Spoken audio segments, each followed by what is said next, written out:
Retomamos en Proeconomía y Finanzas y seguimos conversando con Iván Ojeda, director nacional de Estadística. Iván, teniendo en cuenta también lo que son los resultados de pobreza multidimensional segmentados por la parte rural y por la parte urbana, te quería consultar. ¿Se nota una amplia brecha en los datos oficiales? De hecho, que uno en el día a día nota las diferencias que existen de repente entre el campo y la ciudad, por decirlo de alguna manera. Pero esto en las estadísticas se ve muy crudamente reflejado, Iván. ¿Esto corresponde de repente a cuestiones específicas, puntuales? ¿Cómo analizan esto desde el Instituto Nacional de Estadística? Tal cual como decía Eduardo, la pobreza en cualquiera de sus dimensiones sigue teniendo rostro rural. En el caso de la pobreza multidimensional, cuando hablamos de un promedio nacional de 17% de la población en pobreza multidimensional, en las zonas rurales está en 36%, ¿verdad? Y en las zonas urbanas está en un 7%. Muchas veces porque las variables o los indicadores que son estudiados muestran que falta mayor desarrollo en las zonas rurales todavía. Muchas veces este gobierno ha impulsado mucho la infraestructura, digamos, física, vial. Eso también facilita, mejora un poco la calidad de vida, pero por ejemplo los sistemas de recolección de basura, nosotros estudiamos y sabemos que la gente en la zona rural sigue quemando la basura, sigue enterrando la basura, no hay un sistema de recolección adecuado, todavía tenemos limitaciones a la hora del acceso a agua potable, también a los sistemas de saneamiento. Y estos son indicadores que nos muestran el desarrollo, muchas veces pasa en gran medida por las zonas urbanas y todavía hay brechas importantes en las zonas rurales del país. El acceso a la educación, las distancias también, digamos que tienen que recorrer, y después también el sector primario, que obviamente está en el sector rural, emplea al 16% de la mano de obra ocupada en el país. Entonces, estos son algunos de los elementos que hacen que la pobreza siga siendo rural, ¿verdad? Hay también una migración importante de las zonas rurales hoy a la parte urbana, pero eso implica también mayores servicios básicos, más seguridad, más educación, ¿verdad? Entonces, por eso es importante que las políticas públicas se formulen a partir de la evidencia y no de meras percepciones, para que seamos más eficientes a la hora de implementar el presupuesto nacional o mejorar el gasto público, que muchas veces es el reclamo de la ciudadanía. Claro, director, porque justamente con esto se evidencia cuáles son las principales privaciones que se tienen en líneas generales y en cada uno de los segmentos, en el campo y en la ciudad. Ya estuvo mencionando algunas de ellas. Con esto se tiene justamente una idea de hacia dónde se pueden ir apuntando los recursos y los esfuerzos. Totalmente, y de una medición en donde solamente teníamos el enfoque unidimensional del ingreso. Hoy podemos hablar, gracias también a la teoría de las capacidades del premio Nobel Amartya Sen, de el goce de los derechos, ¿verdad? Amartya Sen, por ejemplo, en sus libros dice, cuando un país es democrático, cuando sus ciudadanos solamente tienen derecho a voto. Y él dice, no, un país realmente es democrático cuando puede ejercer el derecho a la libertad de votar, como uno de los ejemplos. Entonces, acá lo que estamos midiendo con este enfoque multidimensional es el goce del derecho, en la teoría de las capacidades, porque si una familia tiene la capacidad de educarse, de formarse, solamente con la educación va a estar mejorando el nivel de vida y va a ejercer su libertad, va a ejercer su derecho de una vida más digna, ¿no? Ujú. Director, ¿cómo se complementa o cómo se relaciona todo este trabajo de la medición de pobreza multidimensional con el gran trabajo que estuvieron enfrentando en estos últimos tiempos, que es el censo Sí. nacional? ¿Cuál es la relación? Y de paso también para preguntarle cómo está avanzando el proceso del censo, que son números que todo el mundo está también pendiente de Sí. tener, ¿verdad? Sí, el censo constituye por excelencia a las estadísticas básicas de cualquier país. Todos estos datos que estamos presentando necesitan un denominador, que es el total de la población.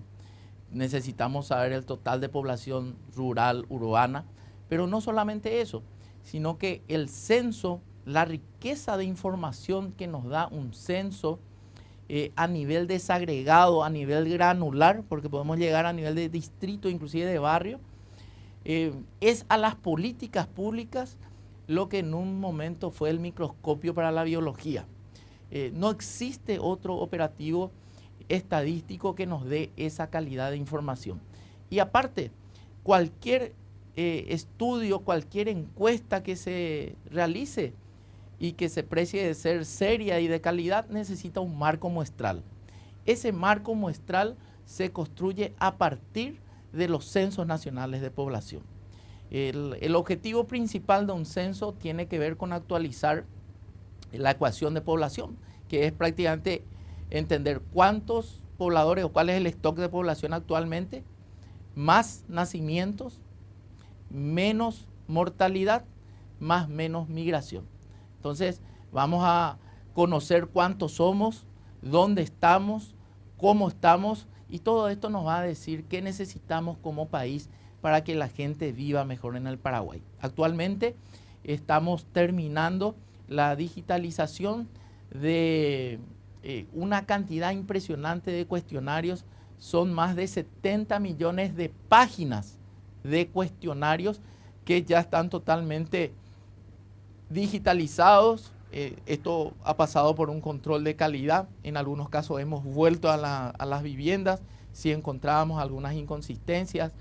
Hemos abierto las puertas de nuestras oficinas al Centro de Estudios de Demografía de Latinoamérica y el Caribe, el CELADE, que funciona en el seno de la CEPAL, Naciones Unidas. También el Fondo de Población de Naciones Unidas nos ha acompañado en todo este proceso. Igualmente hemos conformado un comité técnico de población e invitado a formuladores e implementadores de políticas públicas y también a investigadores del sector independiente, sociólogos, economistas muy reconocidos, que ellos están, digamos, analizando toda la información. Entonces, la encuesta permanente de hogares también hoy es una herramienta muy importante para contrastar y un elemento para la conciliación censal y también un elemento para una encuesta postcensal, porque estamos preguntando a la gente si fue o no fue censada y eso nos va a dar también el nivel de omisión que pudo haber existido. Nosotros estamos muy contentos por los resultados, los primeros resultados que arroja este censo. En primer lugar, gracias a la gente, porque la gente acató, la gente exigió ser censada y eso muestra también el nivel de ciudadanía que tenemos actualmente en el Paraguay. Cierto, las expectativas eran que en 12 horas teníamos que hacer el 100%, pero no existe país en el planeta que llegue luego a una cobertura del 100%. La metodología existe rebasar el 90% de cobertura y nosotros hemos rebasado ampliamente eso. Y en una coyuntura muy compleja, porque hoy nuestros países vecinos también están realizando censo. En el año 2020 a México le tocó hacer el censo en plena pandemia. A Ecuador le toca hacer un censo con estado de sitio, con muchas convulsiones sociales en varios países.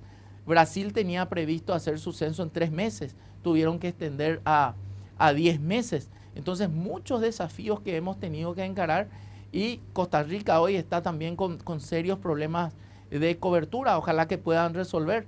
Gracias a Dios, esa no es la característica del censo del Paraguay, en donde sí tuvimos una cobertura importante y ya los primeros datos vamos a estar dando a finales del mes de agosto posiblemente, si no tenemos contratiempos, y después vamos a convocar a especialistas para abordar las diferentes temáticas, Eduardo, que tienen que ver con estudios sobre la fecundidad. ¿Qué pasó con la fecundidad en estos últimos 10 años? ¿Qué pasó con la mortalidad?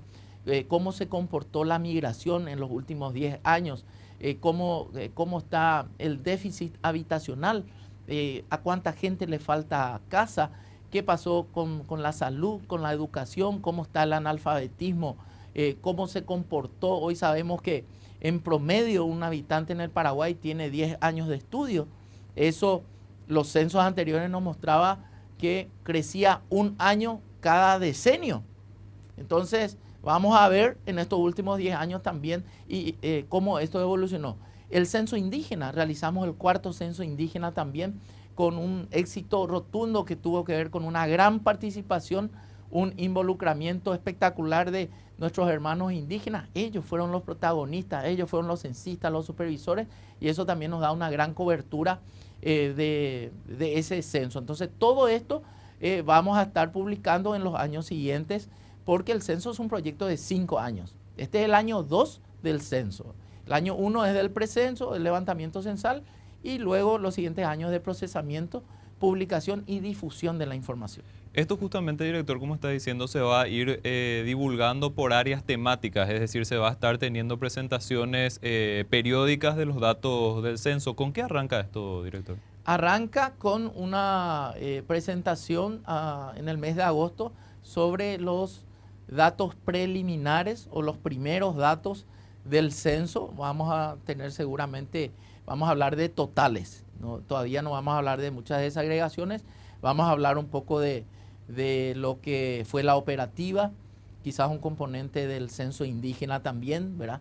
Y posteriormente a esto vamos a ir a las diferentes temáticas, vamos a abordar también todas estas temáticas que estoy mencionando, y también queremos trabajar desde la demanda, porque muchas veces está la información, pero no se explota debidamente. Entonces queremos una alianza con la academia para fomentar también talleres, seminarios, diplomados de la explotación de la base de datos del Censo Nacional de Población y Viviendas. Todos esos esfuerzos, director, son sumamente importantes teniendo en cuenta lo que es el objetivo de que los datos y que el censo tenga credibilidad, porque tiene que ser un censo que justamente refleje resultados creíbles. Todo eso es demasiado importante justamente para todo lo que estuvimos mencionando, la generación de las políticas públicas propiamente y bueno, también lo que sería la aceptación por parte de la ciudadanía de estos datos. Lo que mencionaba Eduardo es fundamental.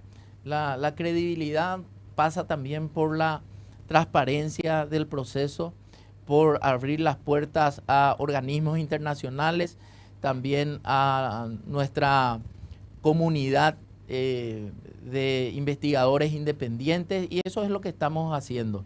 Igualmente vamos a evidenciar cambios, algunos paradigmáticos que tienen que ver con nuestras costumbres, cómo estamos viviendo, y los censos también relatan la evolución de la historia de un país. Entonces vamos a tener información de mucha calidad y más allá de destacar el esfuerzo del Instituto Nacional de Estadística y por supuesto el acompañamiento de la gente dando su información, quiero decirles que los datos del censo van a ser claros, van a ser totalmente, ciertos, y van a actualizar las proyecciones, porque los datos que estamos manejando, Eduardo, son de proyecciones, son estimaciones. Ahora vamos a tener una información clara, cierta, contundente, que va a sentar las bases de las políticas públicas en los próximos 10 años.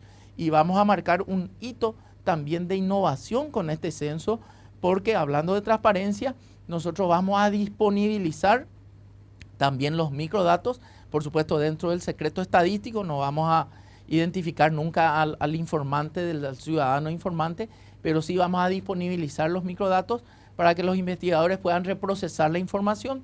También otra innovación por primera vez en la historia del país es que vamos a tener un geoportal estadístico. Esto nos va a permitir territorializar la información estadística y sentar las bases del procesamiento en línea de la información estadística oficial del Paraguay. Y en el futuro queremos que todo el sistema estadístico nacional abastezca a ese geoportal estadístico para que primero el ciudadano sepa dónde está la información de manera transparente, los organismos internacionales también puedan acceder a la información del país y por sobre todo también esa masa crítica pueda tener acceso para evaluar. Y vuelvo a reiterar que las políticas públicas que se realicen se basen en evidencia científica. Director, le agradecemos muchísimo su tiempo, su análisis, sobre todo este tema de la pobreza multidimensional y también lo que estuvimos comentando del censo son cuestiones claves para nuestro país y vamos a estar analizando esto constantemente, así que esperamos contar con su participación nuevamente en este espacio. Muchísimas gracias, Eduardo, por la invitación. Peter Drucker, el padre de la administración moderna, decía, lo que se mide, mejora. Y nosotros tenemos un axioma que nos gusta decir mucho, que queremos que el dato sea el motor de cambios positivos en la vida de las personas. Así que gracias por este valiosísimo espacio que les das a las estadísticas oficiales también.